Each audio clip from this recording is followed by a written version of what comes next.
Très chers étudiants, bonsoir. J'ai le plaisir de vous présenter le quatrième et dernier cours de la matière découverte, c'est-à-dire le quatrième chapitre, et qui a relation avec la quatrième catégorie de matériaux qu'on utilise dans la vie courante, en industrie et dans les technologies avancées, semi-avancées ou aussi en médecine, et qu'on appelle les composites. Mes sources donc sont toujours sur internet et sont très facilement abordables. Vous pouvez taper le lien qui est écrit sous le titre et vous avez accès à pratiquement tout le cours que je vais vous dispenser. Alors, chers étudiants, je procède aux définitions de base des composites. Alors, un matériau composite est un assemblage d'au moins deux composants qui ne sont pas miscibles. Ça veut dire les mains de bouche l'un dans l'autre, qui restent entiers, qui restent visibles, mais qui ont une forte capacité de pénétration et les propriétés se complètent. Ça veut dire les deux composants, leurs propriétés mécaniques, physiques, métallurgiques se complètent. Ça veut dire واحد يخصو la dureté, l'autre يجيبها له, l'autre يخصو la plasticité, l'autre يجيبها له, etc. Alors que ça veut dire non miscible? J'ai un exemple en tête qui est superbe. C'est l'exemple des gâteaux. Par exemple, vous prenez un gâteau que j'aime beaucoup, je demande toujours à ma femme de me le faire. C'est le mouscouchou. Alors, si vous faites un mouscouchou, vous avez plusieurs façons de mettre des choses dedans. Il y en a par exemple, particulièrement, j'aime le chocolat noir, donc j'achète avec du chocolat noir, ambassadeur ou la autre, et je demande à ma femme de me mettre du chocolat qui est inséré dans le... Eh bien, le mouscouchou avec du chocolat, c'est un composite. La pâte, la farine, etc., c'est un élément, et puis ce qu'on insère dedans, le chocolat ou le zbib ou la autre chose, c'est le deuxième composant. Et quand vous croquez le mouscouchou qui est un composite. Alors, le nouveau matériau est donc constitué des deux phases. Alors, il est hétérogène parce qu'il n'est pas homogène, parce qu'il n'est pas constitué d'une seule phase. Alors, il y a plusieurs phases, deux phases, trois phases, etc. Et il possède des propriétés que les composants seuls ne possèdent pas. Par exemple, vous avez l'exemple du mouscouchou. Alors, la pâte, vous bouffez la pâte, ça se peut qu'elle soit aigre, mais quand vous mettez quelque chose de doux à l'intérieur, ça va donner du goût. Donc, ça se complète. Alors, ce phénomène qui permet d'améliorer la qualité de la matière face à une certaine utilisation, la légèreté, la rigidité à un effort, etc., explique l'utilisation croissante des matériaux composites dans différents secteurs industriels et de la vie. Ou le fait de combiner les propriétés de plusieurs matériaux, et ça a permis donc l'essor, l'explosion de l'utilisation des matériaux composites. Alors, la description, cependant, scientifiquement parlant, c'est un peu compliqué. Vous mélangez des choses qui ne se ressemblent pas. Scientifiquement, leur description scientifique, elle est un peu complexe. À cause du fait que ça soit non homogène. Vous verrez ça en RDM, en résistance des matériaux, quand vous serez en deuxième, troisième, quatrième année, etc. Donc, alors, par définition, donc la définition la plus importante, il y a celle qui arrive, celle qui est en violet. Donc, c'est un matériau composite, il est constitué d'une matrice et d'un renfort. Alors, une matrice et un renfort. Ça veut dire charge, additif, etc.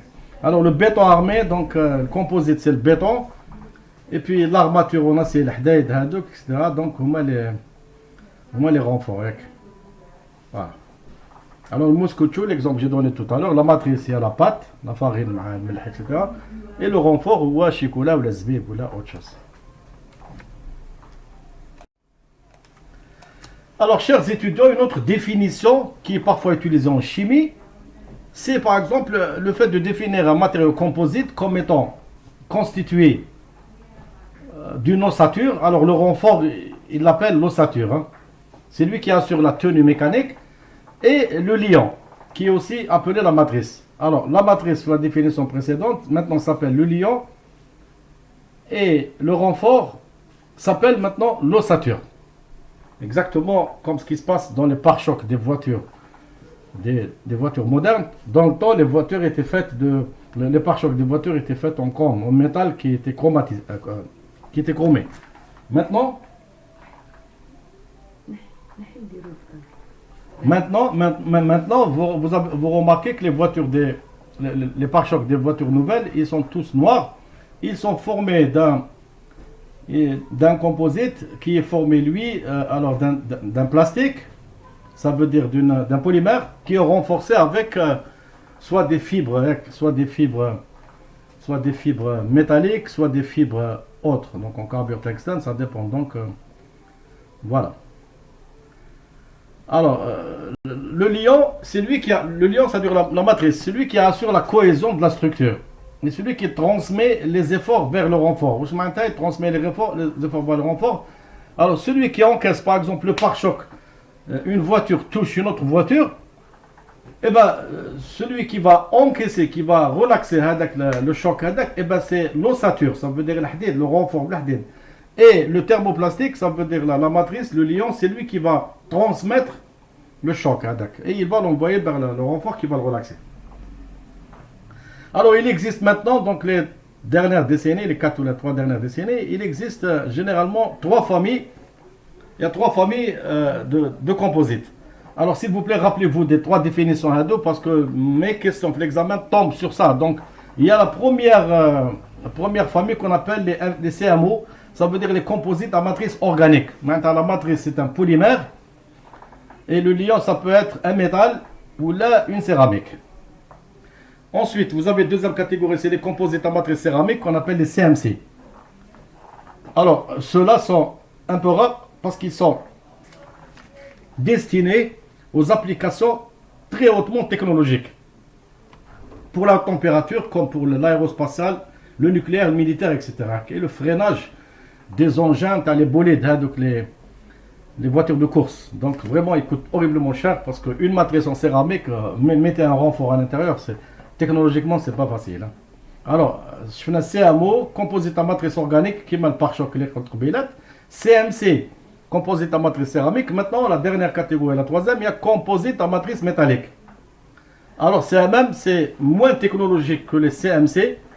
Ils sont intermédiaires entre les CMC et les CMO. Donc, ce sont des matrices. Ça veut dire que la matrice, c'est un métal et on rajoute soit un céramique, soit un polymère. Vous avez compris donc les 3 chapitres, les métaux, les polymères et les céramiques constituent les 3 bases dans les composites. Alors les composites, donc si c'est un polymère, le renfort c'est autre chose. Donc ça va être si c'est un métal, si la matrice est un métal, ça va être un CMM. Si la matrice est un polymère, ça va être un CMO. Si la matrice céramique, ça va être un CMC. Alors chers étudiants,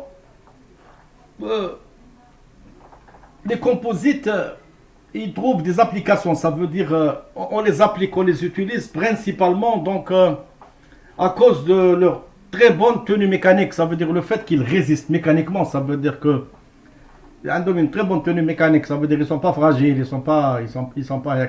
sont durs. Mécaniquement, ils supportent beaucoup de poids, beaucoup de charges. Alors, par exemple, les applications les plus importantes, c'est comme le transport. Alors, le transport aérien, par exemple, qui met les avions civils ou les militaires, qui met les hélicoptères. Alors, les pales, le l'hélicoptère. Alors, dans le maritime, ça veut dire dans les gros bateaux, les transporter ou la bête, ou dans les tanks, les méthaniers. Alors, dans le ferroviaire, ça veut dire les trains, les TGV, les métros, les trams, ou les téléphériques, ou l'aérospatial. Alors, aussi dans le sport. Alors moi je faisais quand j'étais étudiant en première année, donc je faisais du sport et à l'époque je faisais du tennis à Badjarah. Alors quand je faisais du tennis, alors j'avais acheté une raquette qui était faite en composite. Donc c'était de la fibre de verre renforcée avec autre chose, je ne me rappelle pas qu'est-ce que c'était. Alors aussi les bateaux, les coques des bateaux, par exemple les hors-bords, etc. que j'aime beaucoup, je rêve d'acheter un hors-bord. Alors les hors-bords, ils ne sont pas construits en métaux, ils sont construits en composite. Alors une résine polymérisable, à l'intérieur on met un renfort de fibre de verre ou autre chose. Alors les planches, les skis, snowboard, les vélos de course, etc. Les piscines, les toboggans, canne à pêche, la pêche d'eau, etc. Ou là dans le bâtiment. Bâtiment, ça veut dire les immeubles, etc. et les villas, etc. Excusez-moi, chers étudiants, je suis physicien, mais j'aurais aimé être historien. C'est pour ça que dans tous mes cours, je mets un peu d'histoire. Alors, historiquement, tarikhien, alors, les physiciens, enfin les chimistes surtout, pas les physiciens, les chimistes étaient étonnés de découvrir que le bois, l'ahtab, ça veut dire sjar, etc. Alors, il fut le premier matériau composite naturel utilisé. Alors, on avait utilisé le bois, on le mélange avec autre chose, et puis le bois est devenu composite. Alors, plus tard, le torchis. Alors, qu'est-ce que c'est le torchis? C'est, excusez-moi, parce que dans les villages algériens, que ce soit en Kabylie, ou les Aurès, ou ماشي في الصحراء في لي زوغاس ولا وين كاين الطين وين كاين البيطاي سي باغ اكزومبل البقرات باغ اكزومبل الكباش اكسيتيرا الوغ اون يوتيليز لا بوز تاعهم حاشاكم لي ديجيكسيون تاعهم اون يوتيليز لا بوز دي فاش اكسيتيرا اون ميلونج افيك التبن et ça donne le torchis. وكانوا يغلفوا به, si vous vous rappelez, يغلفوا به الديار يا اخي. Il n'y avait pas de peinture à l'époque, il n'y avait pas de ciment. Donc il faisait un truc en bois comme ça, ensuite il relevait le torchis. Le torchis c'est un mélange entre le tben, le pain et la bouse de vache, le caca de la vache hachak. Alors il était super bon, isolant, et maintenant en Suède, en Finlande, etc., dans les pays scandinaves, ils sont en train de revenir à utiliser le torchis qu'utilisent les Maghrébins. Alors, parmi les premiers composites fabriqués par l'homme, donc on trouve, il y a dans les musées en Chine, les Mongols, ils utilisaient des arcs. Les arcs, ça veut dire un shabek. Je ne sais pas comment ça s'appelle l'arabienne. Alors, 2000 ans avant Sidna Issa, ça veut dire quand même, ça fait 4000 ans déjà, ils utilisaient. Alors, l'âme, on voit l'âme, c'est l'arc. L'arc, alors, une partie, عنده الخيط هذاك وعنده الحطبة هذيك باش يجبدوه. Et ben, elle était faite avec الحطب. مخلط فيها شوية مرسوة تاع الشحم واللحم تاع لي زانيمو qu'il chassait. Alors en 1823, donc récemment, ça fait après 2 siècles, un anglais, Charles Mackintosh, il a créé l'imperméable. L'imperméable, comme Colombo par exemple, il avait un imperméable avec les maïrtèches, Colombo avec la série, avec les habab bizarre. Je le vois chaque samedi, un ou deux films, mec. Le caoutchouc, il a mélangé un peu de caoutchouc avec le coton. Le coton, ça a donné l'imperméable, Ensuite, en 1892, François Hennebik, c'est un franco-belge, je crois, il a déposé un brevet pour le béton armé. C'est François Hennebik, le contrat en 2 années, le cannet bateau comme spécialité génie civil. Vous reverrez ce nom-là et l'histoire du béton armé. Alors, le béton, c'est le ciment ou le mât qui forme la matrice et l'acier qui forme le renfort. Alors, chers étudiants, maintenant je vais rentrer dans les exemples. Je vais vous donner quelques exemples des matériaux composites et je vais commencer par les composites naturels. Alors, le bois et les textiles naturels qui m'a la soie, etc. Alors, ce sont des composites qui forment une matrice qu'on appelle la lignine. Et l'hémicellulose, bon, c'est de la biologie, mais c'est les caches bizarres, je ne fais que vous lire. M'excusez parce que mon arabe, c'est de la biologie, comme je suis physicien, je ne maîtrise pas. Mais si vous donnez ça à un biologiste, à quelqu'un qui fait la biologie végétale, pour lui, c'est. Vous êtes en STSM, il y a des gens qui sont en biologie, et c'est ce qu'ils font. Donc, la formation, les textiles naturels. Alors, la matrice, elle est en lignine ou l'hémicellulose, mais je reconnais le mot cellulose. Et le renfort, il est en fibre de cellulose. Vous pouvez regarder donc. Je ne vous poserai pas de questions sur ça parce que c'est un peu compliqué. Les dessins, déjà, j'ai très peur des dessins de biologie, donc ce slide ne sera pas dans l'examen. Alors, chers étudiants, un peu plus compliqué, et je suis fasciné par le slide, je suis fasciné par ce qu'il contient, c'est l'ardam. L'ardam, parce que nous, êtres humains, comme les animaux, nous sommes constitués de chair et d'os. Alors, les os, l'ardam, c'est des composites. On les classe dans les composites naturels. Alors, l'os est un composite à base d'une matrice en collagène. Alors, la matrice collagène, c'est une protéine et des renforts en hydroxyapatite.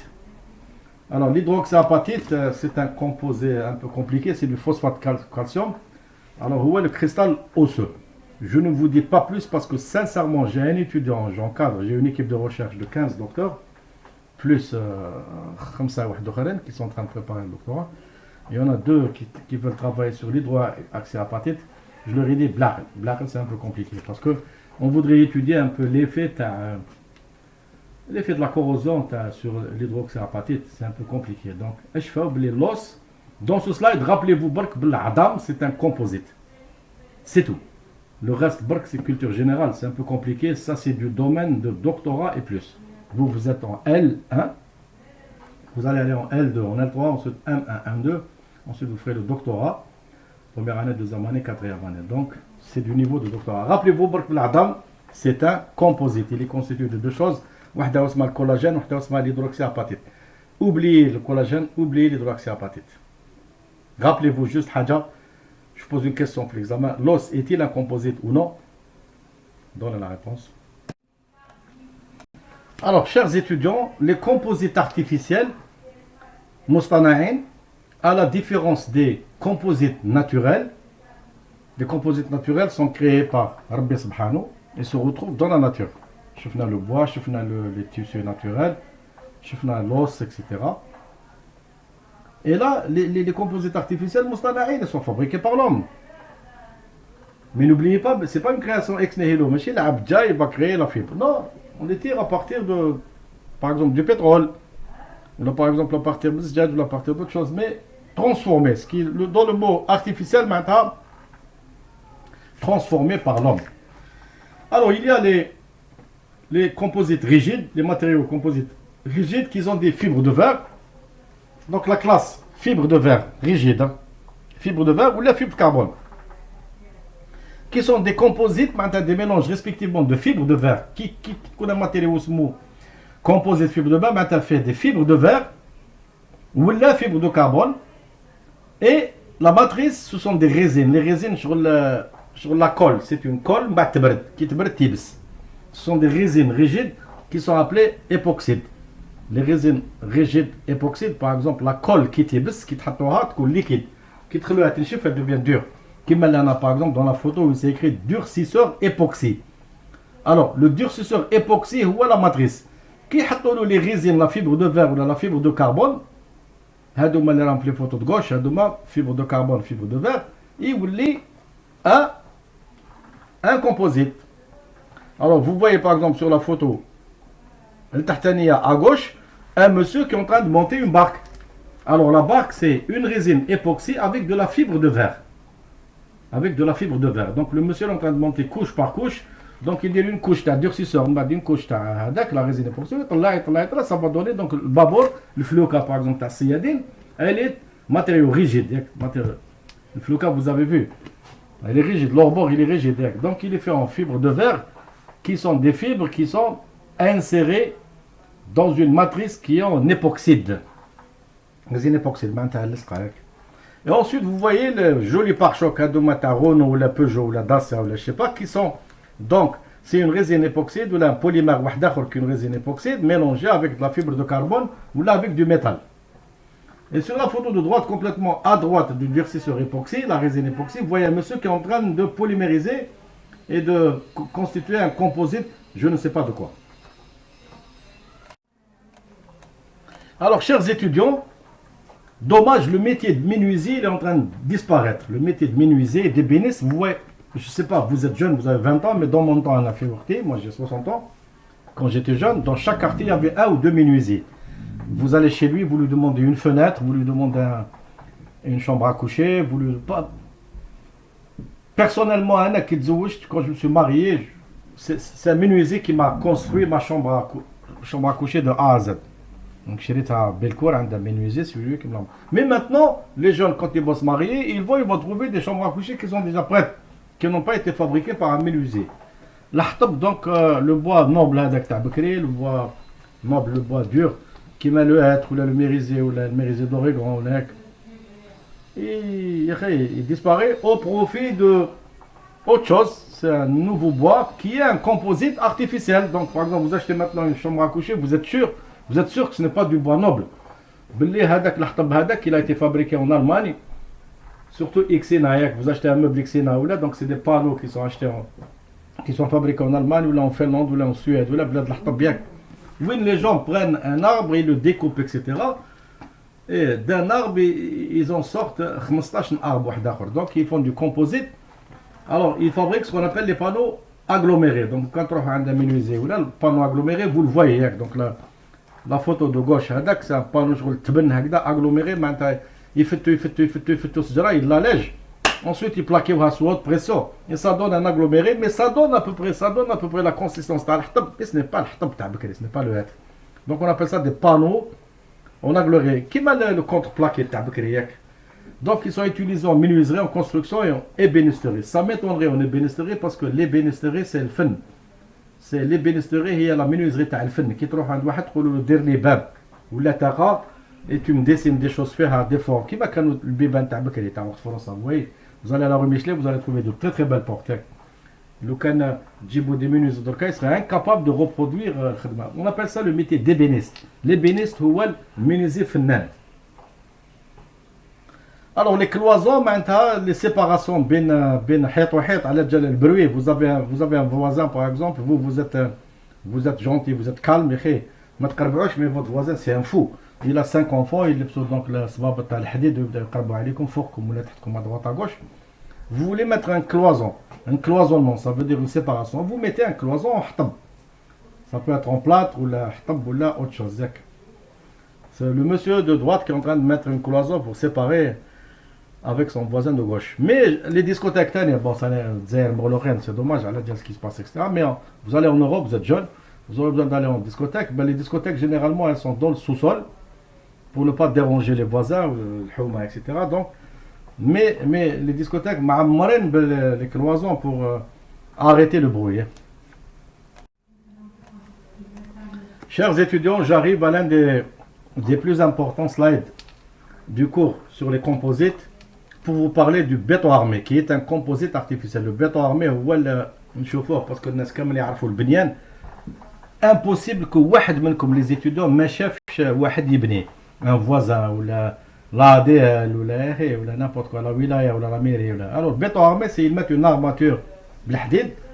الحديد اللي راه يبان هذاك généralement c'est حديد bas de gamme. Donc c'est شفناه في le cours numéro 1, c'est un acier de construction bas de gamme, ça veut dire il n'est pas très, très cher, il n'est pas super compliqué. Ok, alors le monsieur est en train de remplir le béton armé à travers un tuyau. Donc il a un tuyau là au Jamil Four, le monsieur on voit juste la moitié, la partie tatanienne, le corps, il est en train de guider le tube, qui est en train de remplir un deuxième tube, c'est le béton armé. Le béton. Le béton c'est un mélange de ciment, رمل وشويه gravier هذاك الصغير. بغا يعرفوا الماسوين مع les manœuvres تاعهم. يعرفوا les proportions. Il est en train de remplir et là c'est automatique ماشي كيما حنا في الجزائر بكري كانوا يديروا تويزا en Algérie. تويزا ça veut dire كي واحد يروح يكولي دارها ولا يروح يبني مبروك عليه الحومه كاع ولا الكارتي ولا بكري. Ça se fait plus maintenant parce que maintenant les gens construisent plus. C'est la ADL qui construit. Alors là يجيبوا في الفيلاج يعيط لهم يقول لهم نهار الجمعه انا راح نكولي دارها. الي مور الجماعه يجوا كاع ولا الصبح ولا في صلاه الصبح يجوا الي عاون من بعد مرت الراجل هذيك اللي هي تبنيه دير لهم الطعام ودير لهم بركوك وساك ودير لهم شخشوخه. Alors le béton armé en génie civil, il y en a parmi vous qui feraient génie des procédés, génie civil alors la chimie ou la physique ou les spécialités تاعهم. Donc c'est un composite, ça veut dire un mélange de choses qui sont différentes. Alors mélange تاع الرمل, mélange تاع الكاياس تاع الحجر, mélange تاع الماء, mélange تاع السيمان, plus الخدمه تاع السيد. même الخدمه لازم تحسبوها le fait اللي يخلط تخلط c'est un travail, c'est W, c'est work sur une armature métallique. Alors le métal, il est dur, il ne ressemble pas à l'rmel qui est mou, il ne ressemble pas à l'hajar, il ne ressemble pas à l'hadak, donc c'est un super composite. Alors, une tonne de BA, BA c'est béton armé, hein. BA, maintenant béton armé. Alors une tonne de BA fait 350 kg de ciment, 1000 kg de sable, 1000 kg de gravier, gravier ou الحجر هذاك الصغير هذاك gravier, plus 200 ريتلة تاع الماء. اش فاو الشيفر هذا 350. Donc une tonne ça 1000 kg تاع BA. Je ne sais pas combien on doit mettre les deuxième année génie civil. Tout de suite, il y a une dalle à 100 mètres carrés. Combien de tonnes de BA? Vous pouvez calculer. À un moment, les logiciels, des trucs, des équations pour calculer. Alors, c'est 350 kg de ciment, 1000 kg de sable, 1000 kg de gravier, plus 200 litres d'eau pour faire une tonne de béton armé. Et à droite, le monsieur a fini de couler une très belle piscine. Ça va faire comme ça, il va plonger le mois d'août. Quitte qu'on a درجة حرارة 40 درجة. Alors, il va plonger sur une piscine qui a été construite sur une dalle en béton armé. Bon plongeon, monsieur Sahafik. Chers étudiants, encore un autre exemple de composite artificiel. Vous allez voir les deux slides, deux diaporamas sur les composites naturels et 4 slides sur les diapositives, 4 ou 5 sur les diapositives artificielles, manufacturées, produits par l'homme. Pourquoi? Vous êtes des SM, vous allez être des licenciés en sciences des matériaux, ensuite des masters en sciences des matériaux, ensuite des doctorants en sciences des matériaux. Vous devez développer. Parce que les matériaux composites naturels, vous n'avez rien à développer. Là, ils ont été développés, mais vous devez développer. Vous devez développer, c'est pour ça j'ai fait une proportion de 3 sur 2. 4 ou 5 sur 2. Ce n'est pas fini, à partir de matériaux, on peut développer. Regardez, hein. Ça n'empêche pas, j'ai été approché par des collègues de l'université de Lund, en Suède, pour me parler d'un projet sur le développement d'un composite avec une résine époxyde comme matrice et un renfort, l'alpha تاع سعيدة, l'alpha qui est naturel, l'alpha تعرفوها, l'alpha de Saïda. Ils m'ont appelé, je leur ai dit, c'est pas mon domaine, je ne suis pas les composites, moi je suis un métallurgiste, un physicien métallurgiste. Je les ai orientés sur un collègue qui est en train de travailler avec eux. Donc mélange naturel, artificiel. Mais restons dans l'artificiel parce que pour vous développer le sens de la science ne finit pas. Donc il faut toujours continuer. Alors, en termes de composite artificiel, je vais vous parler d'un matériau qui est en train de révolutionner. Ça fait 10 سنين, même pas 5 سنين. 5 سنين, il est en train de révolutionner le monde de الطيارات. Bukri, je vous rappelle, après, dans les années dans les années 20, 30, 40, 50, الطيارة était faite en acier. Il y avait l'acier. ثقيل, ياكل بزاف l'essence. الطيارة تروح منا لمارسيل, elle bouffait l'équivalent تاع 10 طيارات تاع دوكا. Ils sont faits en aluminium. Ils ont remplacé l'acier par l'aluminium. Ils ont allégé. من الستينات خمسينات ستينات سبعينات ثمانينات تسعينات l'aluminium le 7114 اللي حكيت لكم عليه 2024 مع 7075. اوكي l'aluminium. ومن بعد جا البروتوكول دو كيوتو هذا واحد لا ريونيون داروها في كيوتو كي اون فيل اون جابون. قال لك رانا نكونسوميو بزاف. لافيون كي يروح من باري لطوكيو ولا باري نيويورك مصيبه على لاكوش دوزون. يدخل بزاف. نقصوا. Ils veulent enlever l'aluminium et le remplacer par autre chose. Eh ben, حكموا l'aluminium ودخلوا معاه autre chose. Il veut pas dire qu'est-ce que c'est. Je peux pas vous mettre parce que je ne sais pas, je ne connais pas parce que c'est secret. Parce que les gens qui construisent des choses, qui inventent des choses, il faut attendre 20 سنة باش يبيبليوهم باش تعرفوا شنو ياك. Alors ils ont inventé un matériau qu'ils ont appelé le glar. G-L-A-R, le glar. Fait l'aluminium, on ne peut pas se passer d'aluminium, mais la fibre de verre. Donc c'est un composite en matrice métallique. Donc c'est un CMM. L'aluminium qui est métallique. Donc c'est un composite en matrice métallique. Et vous voyez donc le fuselage de la donc qui sont en train de la préparer pour aller la monter avec le cockpit. Ça veut dire venir le commandant de bord à l'arrière, le moteur. Et le glar, donc c'est du métal. Ce qui est en gris, c'est du métal. Ensuite, c'est une fibre de verre. 5-2 etc. Et pour comprendre ça, s'il vous plaît, il faudrait à peu près pour dénicher où je m'intègre le glas. Si j'arrive à craquer. Je vais vous parler aussi d'autres choses. Alors, regardez sur la photo de droite, alors le glas, ils ne vont pas le mettre n'importe où, mais ils vont le mettre dans des parties spéciales. Les parties en jaune, où est le glas. Et le reste, ça reste métallique, ça reste de l'aluminium. Tu vois, les ailes, etc., plus la moitié de le fuselage, plus le cockpit. Mais le glas, c'est pour récupérer quelques pourcentages les émissions de CO2, ça veut dire les émissions à effet de serre. Et je vais vous parler de quelque chose d'historique que j'aime beaucoup parce que nous avons la Syrie, qui sa capitale était Damas, et Damas c'est Dimashq, l'Hadara l'islamiyya. Les Amawiyin, les Abbasiyin ont fait des choses très très belles. Et parmi les choses les plus belles qu'ils ont inventées, c'est l'acier Damascène. Damascène. Alors, في وقت الأمويين Ils ont fait un mélange, راحوا جابوا واحد الحجر جابوهم واحد البلاد اسمها كازاخستان ولا اوزبكستان جو مابيل با كيرغستان دوبوهم ils ont créé un acier شوفوا شحال شباب الموس هذا il est beau ce couteau ces deux couteaux que vous voyez fait en acier damascène alors c'est un composite donc la phase kahla à la phase bêta c'est un composite hein. C'est un peu compliqué je peux pas parler de ça mais l'acier damascène ce couteau par exemple c'est minimum لا حنفيك اللي حاب يبيعوا لك du 5000 euros minimum. C'est rare, c'est des pièces rares. Chers étudiants, je finis le cours d'aujourd'hui par le dernier slide sur les composites artificiels. Moi j'ai 60 ans, vous avez 18, 19, 20 ans. Je ne sais pas si vous commencez déjà à aller chez le dentiste, mais j'y vais souvent. Parce que c'est le début de la fin, donc on va souvent chez le dentiste, chez le gastro, chez... Les composites artificiels et je vais vous parler des composites dentaires. Alors, les dentistes ont une chose particulière. Les médecins en général et les dentistes en particulier. Ils l'abouha. Mais ça veut dire qu'est-ce qu'ils sont en train de faire. Ils ont des mots-clés, des codes, mais en vérité, ils sont en train de faire de la chimie, de la physique, de la métallurgie. Alors, vous avez une dent qui est cassée, ou là vous avez une dent qui est fêlée, ou la trouba, ou la je sais pas quoi, et vous mettez un amalgame, qui est un composite, qui est un mélange. Alors le composite, l'amalgame, c'est du HG, HGC, ZN, c'est des trucs là, mais c'est des composites.